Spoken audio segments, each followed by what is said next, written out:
Welcome guys, बिस्मिल्लाहिर्रहमानिर्रहीम, अस्सलाम वालेकुम। आप लोग देख रहे हैं चैनल फार्मेसी फाइल्स प्लस। आज जो हम लोग टॉपिक देखेंगे वो है हमारे पास एंग्जियोलिटिक एजेंट्स। एंग्जियोलिटिक एजेंट्स ऐसी ड्रग्स को कहते हैं, ऐसी मेडिसिन को कहते हैं जो कि हमारे एंग्जाइटी को, जो कि हमारे डिप्रेशन को, जो कि हमारे पैनिक, जितने भी हमारे डिसऑर्डर्स आते हैं, हमें हमारे नर्वस सिस्टम के अकॉर्डिंग जितने भी जो है इश्यूज़ आते हैं, उनको हम जो ट्रीट करने के लिए जो हम ड्रग्स लेते हैं उनको हम एंग्जियोलिटिक एजेंट्स कहते हैं। एंग्जियोलिटिक एजेंट्स का बेसिकली यूज़ होता है एंग्जाइटी और डिप्रेशन को कम करने के लिए। तो हमने स्टार्टिंग लाइन में उसकी डेफिनेशन भी लिखी है, agents that decrease the anxiety. ऐसे एजेंट्स जो कि हमारी एंग्जाइटी को कम करते हैं, जो कि हमारे डिप्रेशन को कम करते हैं, हम उनको एंग्जियोलिटिक एजेंट्स कहते हैं। सबसे पहले तो स्टूडेंट्स आप लोगों ने ये चीज़ याद रखनी है कि जितने भी नोट्स इस चैनल पे प्रोवाइड किए जाते हैं, जितनी भी वीडियोस बनाई जाती हैं, वो सारी लिपिन कोड की बुक से होती हैं और ये बिल्कुल ऑथेंटिक बुक्स होती हैं और बिल्कुल ऑथेंटिक नोट्स होते हैं, ठीक है। और आप लोग इनको अपने पेपर में, चाहे वो शॉर्ट क्वेश्चन आए चाहे लॉन्ग क्वेश्चन आए, आप लोग को बिल्कुल एक डिटेल के साथ जो है नोट्स प्रोवाइड किए जाते हैं। आप लोग इनको अच्छे से अपने किसी भी पेपर में सेम टू सेम इसी तरह लिख सकते हैं।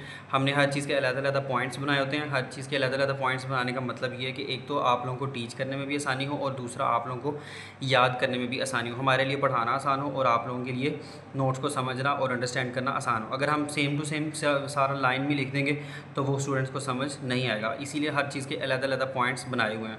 तो हर अलग-अलग पॉइंट्स बनाने का मतलब सिर्फ यही होता है कि स्टूडेंट्स अच्छे से हर चीज़ को पिक कर सकें। सबसे पहले एंग्जियोलिटिक एजेंट्स जो कि हमारी एंग्जाइटी या डिप्रेशन को कम करते हैं, उनके अंदर हम सबसे पहले ड्रग्स लेते हैं एंटी डिप्रेसेंट ड्रग्स। अब नाम से ही जाहिर है कि एंटी डिप्रेसेंट ड्रग्स ऐसे ड्रग्स होते हैं जो कि हमारे डिप्रेशन को कम करें। आगे जाके और भी ड्रग्स पढ़ेंगे, इनको हमने 3 कैटेगरीज में डिवाइड किया हुआ। सबसे पहले एंटी डिप्रेसेंट्स हैं और आगे हम अभी स्टडी करेंगे बस्पिरोन है और तीसरे नंबर पे रेमेल्टियोन है। सबसे पहले एंटी डिप्रेसेंट से स्टार्ट करते हैं। एंटी डिप्रेसेंट जो होते हैं have long term efficacy to treat the chronic anxiety. अब क्रॉनिक एंग्जाइटी, यहाँ पे एक वर्ड है, क्रॉनिक का मतलब है जो हमारी बॉडी में जो है लॉन्ग टर्म तक रहे। एंग्जाइटी है, एंग्जाइटी सिर्फ एक थोड़ी सी देर के लिए नहीं रहती। एंग्जाइटी जो है वो हमारी महीनों सालों तक चलती है, बल्कि कई कई साल लोगों को एंग्जाइटी या इस तरह के डिसऑर्डर जो है वो रहते हैं। इसीलिए इनके जो है एंटी डिप्रेसेंट जो होते हैं, इनके लॉन्ग टर्म इफ़ेक्ट्स होते हैं हमारी बॉडी के अंदर। ये अपना काम तो जो है वो स्टार्ट करती हैं, काफ़ी इनको वीक्स लग जाते हैं स्टार्ट होने में, 1 से 2 वीक इनको लग जाते हैं किसी भी इस तरह की ड्रग का बॉडी में अपने बायो अवेलेबिलिटी स्टार्ट करने में। पर ये कि इनके इफ़ेक्ट्स लॉन्ग टर्म होते हैं। एंटी डिप्रेशन के इफेक्ट लॉन्ग टर्म होते हैं, हमने देख लिया है। क्रॉनिक का मतलब होता है लॉन्ग टर्म। क्रॉनिक एंग्जाइटी है तो एंग्जाइटी कोई भी होती है वो हमारी बॉडी में लॉन्ग टर्म चलती है। उसके बाद आता है point, specially in patients who have addiction और डिपेंडेंस और history of dependence on other substances. ऐसे पेशेंट्स जिनको किसी चीज़ की लत लग गई है, ठीक है। फ़र्ज़ करें कि कोई भी अगर एक हमारे पास जो है नशे का पेशेंट है, तो उसको जो नशे की है वो एडिक्शन है, सिगरेट की है, स्मोकिंग की है, या फिर कोई भी शराब है, इस तरह की कोई भी जो चीज़ है, उसको अगर इन चीज़ों की एडिक्शन है, या एडिक्शन किसी भी चीज़ की हो सकती है, वीडियो गेम्स की हो सकती है, या किसी भी और मोबाइल चलाने की एडिक्शन हो सकती है, किसी भी किस्म की एडिक्शन हो सकती है, तो ये एंटी डिप्रेसेंट्स ऐसे लोगों के लिए इस्तेमाल किया जाता है जिनको हमने जिनकी हमने ताज़ा एडिक्शन छुड़वाई हो, उनकी हमने आदत चेंज करवाई हो, तो फिर वो जो लोग हैं वो एंग्जाइटी में चले जाते हैं, डिप्रेशन में चले जाते हैं। तो हम उन लोगों के ख़िलाफ़ जो उन लोगों को ट्रीट करने के लिए जो है वो एंटी डिप्रेसेंट्स यूज़ करते हैं। इसकी एग्जांपल्स में आ जाती हैं SSRIs और SNRIs। SSRIs का आप लोगों को पता है, SSRI का मतलब है selective serotonin reuptake inhibitor, selective serotonin reuptake inhibitors, ये इसकी फुल फॉर्म है। और सेम इसी तरह SNRI की फुल फॉर्म है सिलेक्टिव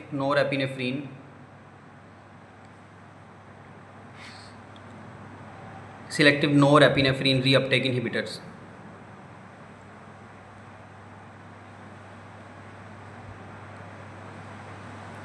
तो ये इनकी फुल फॉर्म्स हैं, सिलेक्टिव सेरोटोनिन रीअपटेक इनहिबिटर्स और सिलेक्टिव नोरेपिनेफ्रिन रीअपटेक इनहिबिटर्स। अब इनके नाम से ही जाहिर है SSRIs में जितनी भी ड्रग्स आएंगी वो हमारी बॉडी में सेरोटोनिन के लेवल को इंक्रीज़ करेंगी, और SNRIs में जितनी भी जो हैं ड्रग्स आएंगी वो हमारी बॉडी में नोरेपिनेफ्रिन का जो लेवल है वो इंक्रीज़ करेंगी। अब ये दोनों जो हैं सेरोटोनिन और नोरेपिनेफ्रिन, ये दोनों न्यूरोट्रांसमीटर्स हैं, और यही 2 न्यूरोट्रांसमीटर्स हैं जो हमारे मूड को रेगुलेट करने में, हमारे मूड को बेहतर करने में हमारी बॉडी में रोल प्ले करते हैं। यहाँ पे लास्ट पे हमने लाइन लिखी भी हुई है, SSRIs and SNRIs act as anti depressants by increasing the levels of serotonin and norepinephrine in the brain which are neurotransmitters but regulate the mood. ये सेरोटोनिन और नोरेपिनेफ्रिन ये हमारी बॉडी में है तो न्यूरोट्रांसमीटर के तौर पे करते हैं, बट जो है ये हमारे मूड को रेगुलेट करने में काम करते हैं। अब ये जो है सेरोटोनिन और नोरेपिनेफ्रिन जो है ये दोनों में पोस्ट साइनेप्टिकली और प्री साइनेप्टिकली दोनों जगहों पे पाए जाते हैं। पोस्ट साइनेप्टिक न्यूरॉन्स पे भी पाए जाते हैं, पोस्ट साइनेप्टिक पे भी, और उसके बाद प्री साइनेप्टिक न्यूरॉन्स पे भी इनकी लोकेशन है, दोनों जगह पे इनकी लोकेशन होती है। प्री साइनेप्टिकली और पोस्ट साइनेप्टिकली दोनों के तौर पे ये एक्ट करते हैं। फिर एक है these SSRIs and SNRIs have now become first line treatment for general anxiety disorders. GAD इसकी शॉर्ट फॉर्म है। तो FAD की तरफ से SSRIs और SNRIs जो हैं ये दो ड्रग्स हैं जो कि एंटी डिप्रेसेंट के तौर पे फर्स्ट लाइन ट्रीटमेंट के तौर पे यूज़ की जाती है। मतलब किसी भी अगर एंग्जाइटी या डिप्रेशन के पेशेंट को अगर हमने ड्रग्स देनी है तो SSRIs और SNRIs एंटी डिप्रेसेंट में यूज़ करने के लिए ये सबसे फर्स्ट लाइन ट्रीटमेंट ड्रग्स हैं FAD की तरफ से। तो एंग्जाइटी को ट्रीट करने के लिए सबसे पहले अगर हमने एंटी डिप्रेसेंट यूज़ करनी है तो उसमें हम सबसे पहले SSRIs और SNRIs को यूज़ करेंगे। अब चलते हैं नेक्स्ट ड्रग की तरफ। तो नेक्स्ट ड्रग का नाम है बस्पीरोन। तो यहाँ पे भी फर्स्ट पॉइंट में हमने लिखा होगा for chronic treatment of GAD। गैड का मतलब है जनरल एंग्जाइटी डिसऑर्डर, हमने पीछे पढ़ा हुआ है। जनरल एंग्जाइटी डिसऑर्डर में कुछ स्पेशल नहीं है, पर सिर्फ जो है ये एंग्जाइटी को ही हम लोग जनरल एंग्जाइटी डिसऑर्डर्स कहते हैं। तो आप लोगों ने इस तरह की टर्म से जो है परेशान नहीं होना। जनरल एंग्जाइटी डिसऑर्डर्स है, बस्पीरोन हमारी जो है क्लास है एंग्जियोलिटिक एजेंट्स की, एंग्जियोलिटिक ड्रग्स की। बस्पीरोन है not for short term anxiety disorders. अब शॉर्ट टर्म एंग्जाइटी डिसऑर्डर्स जो हैं मतलब इसके इस लाइन में इस पॉइंट का मतलब ये है कि कुछ एंग्जाइटी जो हमारी बॉडी में होती हैं, कुछ एंग्जाइटी के जो पेशेंट्स होते हैं उनको ट्रीट करने के लिए सिर्फ 1-2 मंथ या 2-4 मंथ की बात होती है। पर बस्पीरोन जो है वो लॉन्ग टर्म एंग्जाइटी डिसऑर्डर्स के लिए बनाई गई है। इसके इफेक्ट जो है, इसकी एफिकेसी जो है वो लॉन्ग टर्म डिसऑर्डर्स के लिए, लॉन्ग टर्म एंग्जाइटी पेशेंट्स के लिए है। जिनको थोड़े बहुत टाइम पीरियड का एंग्जाइटी है या डिप्रेशन है उनके लिए बस्पीरोन जो है वो वैल्यूएबल नहीं है। थर्ड पॉइंट पे चलते हैं। Action is mediated by 5-HT1A receptor. इसका एक्शन जो है वो लीवर में मौजूद जो है 5-HT रिसेप्टर जो है 5-HT1A रिसेप्टर का नाम है, तो वो जो है इसके एक्शन को जो है स्टिमुलेट करता है और जो है ड्रग को मेटाबोलाइज होने में हेल्पफुल होता है। Also has affinity for 5-HT2A receptors and DA2 dopaminic receptors. तो ये सारे रिसेप्टर्स के नाम है, ये आप लोगों ने एज़ टू जिस तरह के लिखे हुए हैं उसी तरह याद करने हैं, एज़ टू एज़ याद रखने हैं, ठीक है। अब 5-HT रिसेप्टर्स जो हैं उनके बारे में थोड़ा सा देख लेते हैं। तो 5-HT रिसेप्टर्स का हमने ऊपर लिखा हुआ है शॉर्ट करके। 5-HT रिसेप्टर्स वो रिसेप्टर्स होते हैं play crucial role in mood regulation and anxiety. ये लीवर में पाए जाते हैं और जो है क्रूशल रोल जो है मतलब बहुत इंपॉर्टेंट रोल प्ले करते हैं हमारे मूड को रेगुलेट करने में।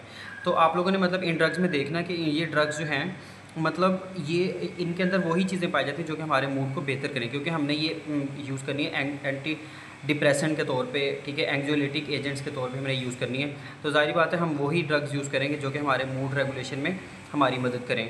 अब बस्पीरोन में हमने देखा कि 5-HT रिसेप्टर्स जो हैं वो यूज़ हो रहे हैं, और 5-HT रिसेप्टर्स की अगर हम डिटेल में जाएँ, डेप्थ में जाएँ, तो ये हमारे मूड को रेगुलेट करने में हेल्पफुल है। पिछली ड्रग को अगर हम लोग देखते हैं एंटी डिप्रेसेंट्स को, तो एंटी डिप्रेसेंट्स के अंदर भी जो है वो SSRIs और SNRIs हैं, और ये क्या करते हैं हमारे सेरोटोनिन और नोरेपिनेफ्रिन के लेवल को इंक्रीज़ करते हैं, और इसी तरह जो है हमारे बॉडी में जो है मूड को रेगुलेट करते हैं और हमें डिप्रेशन से या एंग्जाइटी से हमें ट्रीट देते हैं। एंटी डिप्रेसेंट्स जो हैं वो सेरोटोनिन और नोरेपिनेफ्रिन के लेवल को इंक्रीज़ करके हमारी हेल्प करते हैं, और इसी तरह जो है बस्पीरोन जो है ये किस रिसेप्टर के अंडर काम करते हैं, 5-HT रिसेप्टर के अंडर काम करते हैं। और 5-HT रिसेप्टर जो है हमारी बॉडी में जो है मूड रेगुलेशन के तौर पे काम करता है। मूड रेगुलेशन और एंग्जाइटी को ट्रीट करने के लिए जो 5-HT रिसेप्टर जो है वो बहुत इंपॉर्टेंट है, इसीलिए बस्पीरोन जो है एंग्जियोलिटिक एजेंट्स के तौर पे दी जाती है।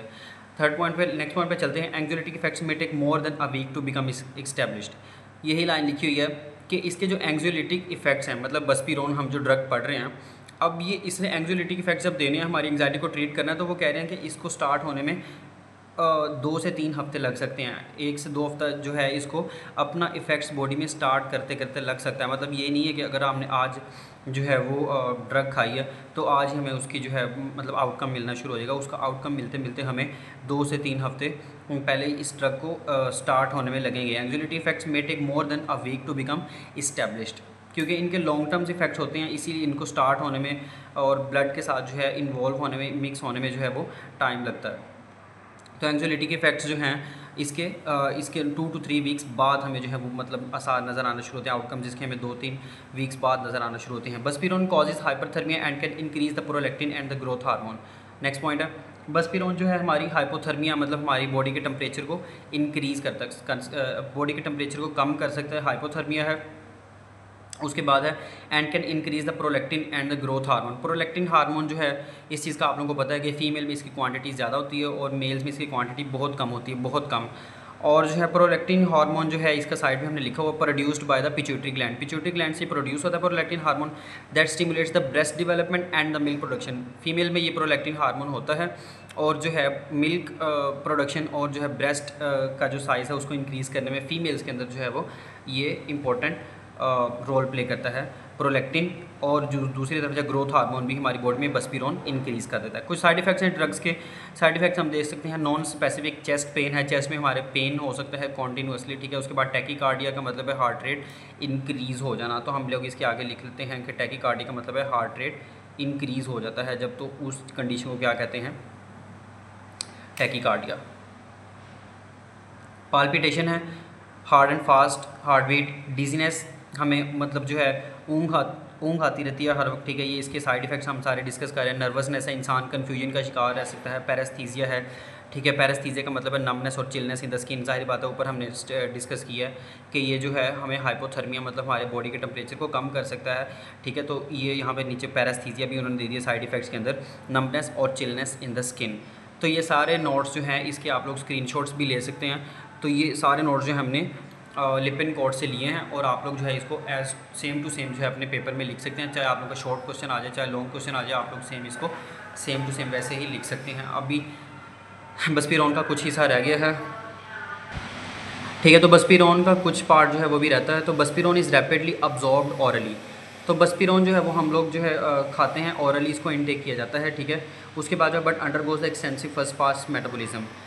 कह रहे हैं कि बसपीरोन जो है इसको हम जो है ऑरली लेते हैं, ठीक है, पर इसको जो है कुछ फर्स्ट पास मेटाबॉलिज्म से गुजरना पड़ता है। फर्स्ट पास मेटाबॉलिज्म ऐसे मेटाबॉलिज्म होते हैं, मतलब ऐसे रिएक्शंस होते हैं, मतलब अगर कोई भी ड्रग है वो हमने अगर बाय माउथ लिया, फर्स्ट पास मेटाबॉलिज्म हम नीचे आप लोग को डिटेल में समझाते हैं। फर्स्ट पास मेटाबॉलिज्म है अगर हम कोई भी ड्रग जो है बाय माउथ लेते हैं, तो बाय माउथ कोई भी ड्रग जब हमारी बॉडी के अंदर जाती है तो उसको कुछ रिएक्शन से गुजरना पड़ता है स्मॉल इंटेस्टाइन में और स्टमक में। स्मॉल इंटेस्टाइन और स्टमक में जो है उसको कुछ रिएक्शन से गुजरना पड़ता है, ठीक है, जिसकी वजह से जो है हमारी ड्रग जब आगे जाती है तो उसकी जो है क्वांटिटी कम हो जाती है।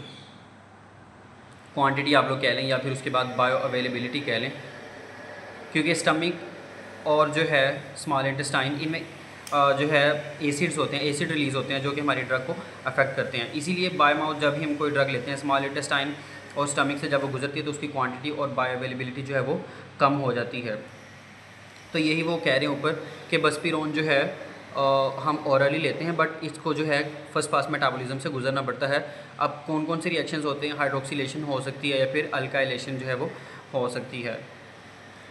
हाफ लाइफ इसकी है 2 to 4 आवर्स है। Slow onset of the action, इसका एक्शन जो है बहुत स्लोली जो है हमारी बॉडी में स्टार्ट होता है। पीछे भी हमने जिक्र किया है कि एक्शन को स्टार्ट होते 2 to 3 वीक्स जो हैं वो इसका लग जाते हैं। ओके, अब थर्ड ड्रग के ऊपर चलते हैं। तो थर्ड ड्रग हमारे पास है रेमेल्टियन, थर्ड क्लासिफिकेशन जो एंग्जाइटी एजेंट्स की। तो useful for the patients who find difficulty in sleeping. अब ऐसे पेशेंट्स जिनको डिप्रेशन की वजह से, जिनको एंग्जाइटी की वजह से नींद आने में मसला हो रहा है, तो वो रेमेल्टियन जो है वो ड्रग ले सकते हैं, ठीक है। Regular use doesn't result in the dependence, ठीक है। अब कुछ ड्रग्स ऐसी होती हैं कि जिनको मतलब अगर पेशेंट यूज़ करते हैं तो उनको उसकी आदत लग जाती है, पर रेमेल्टियन में वो कह रहे हैं कि इसका ये बेनिफिट है कि इसको यूज़ करते करते जो है आप लोगों को इसकी एडिक्शन नहीं होगी। Absorb orally but have to undergo first pass metabolism. Same पीछे वाले पॉइंट की बात है कि जब भी हम किसी ड्रग को ऑरली लेते हैं, तो जब ऑरली लेते हैं बाय माउथ के ज़रिए, तो वो स्मॉल इंटेस्टाइन और स्टमक से जब गुजरती है तो कुछ ऐसे एसिड्स वगैरह उन ड्रग्स के ऊपर रिलीज़ होते हैं जो उनकी बायो अवेलेबिलिटी और उसकी क्वांटिटी को कम कर देते हैं। फर्स्ट पास मेटाबॉलिज्म इसी चीज़ को कहते हैं। तो वो कह रहे हैं कि रेमेल्टियन जो है वो उसको भी गुजरना पड़ता है फर्स्ट पास मेटाबॉलिज्म से, जिसकी वजह से उसकी क्वांटिटी जो है बायो अवेलेबिलिटी जो है वो कुछ हद तक कम हो जाती है। Absorbed orally but have to undergo the first pass metabolism. Half life इसकी है 2 to 5 आवर्स, 2 to 5 आवर्स, ठीक है। उसके बाद है साइटोक्रोम P450 एक इंजाइम है, रिसेप्टर है लीवर के अंदर जो कि रिस्पॉन्सिबल होता है for its metabolism, but CYP2C9 is also involve. पीछे हमने जब बस्पीरोन को जिक्र किया था तो उसके अंदर जो उसकी रिसेप्टर्स थे वो थे 5HT रिसेप्टर्स। तो 5HT रिसेप्टर्स को हमने ऊपर स्टडी भी किया था कि वो क्रूशल रोल प्ले करते हैं मूड रेगुलेशन के अंदर। बताने का मकसद सिर्फ यही है कि बस्पीरोन के अंदर जो है वो रिसेप्टर्स थे 5HT1 और 5HT2 है, कुछ हद तक DA2 डोपामिनिक रिसेप्टर्स का भी असर था, इफेक्ट था। जबकि इस केस में बहुत ही मतलब अपोजिट चीज़ है। रेमेल्टियोन के अंदर जो इसकी मेटाबॉलिज्म करवाते हैं वो इंजाइम्स हैं, रिसेप्टर्स हैं, CYP450 है और CYP2C9 है। ये एक अलग ही क्लास के रिसेप्टर्स हैं। It should not be use in disorders with combination with inhibitors of the CYP1 and 2। वो कह रहे हैं कि अगर आप लोगों ने CYP450 ड्रग अगर देनी है किसी को तो उसको कभी भी CYP1 and 2 रिसेप्टर के कम्बिनेशन के साथ जो है वो ना दें। क्यों? इसकी रीज़न हमें नीचे लिखी हुई है। Because CYP1A2 decrease the plasma level of the drug and reduce it's bioavailability. CYP1A2 ऐसा रिसेप्टर या फिर ऐसी ड्रग्स इसकी क्लासिफिकेशन के अंदर आती हैं जो कि प्लाज्मा लेवल को, ड्रग के प्लाज्मा लेवल को कम कर देते हैं और जिसकी वजह से बायोअवेलेबिलिटी ड्रग की कम हो जाती है। एग्जाम्पल में इसकी आ जाती हैं सिप्रोफ्लोक्सासिन और फ्लुवोक्सामीन, जो है इसकी ये 2 ड्रग्स हैं। रेमेल्टियोन की कुछ एडवर्स इफेक्ट्स भी हैं, वो भी हम आगे देख लेते हैं। रेमेल्टियोन के साइड इफ़ेक्ट्स हैं डिजीनेस है, ठीक है। उसके बाद फटीग है, एंडोक्राइन चेंजेस हैं, decrease in testosterone level and increase in the prolactin hormone है। प्रोलैक्टिन हार्मोन हमने पीछे पढ़ा है कि प्रोलैक्टिन हार्मोन फीमेल्स के अंदर ज़्यादा होता है और ये ब्रेस्ट के साइज़ को और मिल्क प्रोडक्शन को इंक्रीज़ करता है। तो ये कुछ साइड इफ़ेक्ट्स हैं रेमेल्टियोन के। तो आज हमने जो है वो 3 किस्म की ड्रग्स जो हैं वो पढ़ी हैं, ठीक है। सबसे पहले एंग्जियोलिटिक, अगर इसका ओवरव्यू दोबारा देखें तो एंग्जियोलिटिक एजेंट्स के हमने 3 टाइप्स के ड्रग्स पढ़े हैं। एंटी डिप्रेसेंट्स के बाद बस्पीरोन और रेमेल्टियोन भी हैं। और बस्पीरोन के जो रिसेप्टर्स हैं वो हैं 5HT रिसेप्टर्स हैं, 1A और 2A और कुछ हद तक जो है DA2 रिसेप्टर्स भी मौजूद हैं। जबकि रेमेल्टियोन जो है, रेमेल्टियोन के अंदर हमें हेल्पफुल करते हैं CYP450 और CYP2C9। तो ये आज का हमारा टॉपिक था एंग्जियोलिटिक। हमने तमाम टॉपिक जो हैं वो लिपिन कॉर्ड से लिए हैं और आप लोगों को बिल्कुल ही एक जो है वो ईजी वे में प्रोवाइड किए ताकि हर स्टूडेंट को लिखने में आसानी हो और जो है मतलब बच्चों का टाइम जो है पेपर्स की तैयारी के लिए बच सके। तो आप लोग इसका जो है वो स्क्रीनशॉट भी ले सकते हैं। ये हमारे तमाम नोट्स हैं, आप लोग इनका स्क्रीनशॉट ले सकते हैं और इनको सेम टू सेम जो है पेपर में लिख सकते हैं और यही आप लोगों के लिए काफ़ी है। ये अगर लॉन्ग में आता है तो लॉन्ग में आप तीनों ड्रग्स को लिख सकते हैं और जो है अगर शॉर्ट में आती है कोई भी ड्रग तो आप लोग उसके साइड इफ़ेक्ट्स वगैरह के साथ साथ उसके रिसेप्टर्स वगैरह बताएं और जो है आप लोग अपना टॉपिक जो है वो वाइंड अप करें। ये सारा आप लोगों को ओवरव्यू दिखाया जा रहा है ताकि आप लोग स्क्रीनशॉट्स ले सकें। हमारे चैनल को सब्सक्राइब कर दें, बहुत मेहनत के साथ जो है आप लोगों के लिए वीडियोस बनाना पड़ती हैं। इसी स्क्रीनशॉट्स के साथ आप लोगों को ये वीडियो दिखाई जा रही हैं ताकि आप लोग स्क्रीनशॉट ले सकें और किसी भी अगर पॉइंट की समझ नहीं आई तो आप लोग कमेंट सेक्शन में लिख सकते हैं। तो बहुत शुक्रिया, हमारे चैनल को सब्सक्राइब करें, अपना बहुत सारा ख्याल रखें। बहुत शुक्रिया, अल्लाह हाफिज़।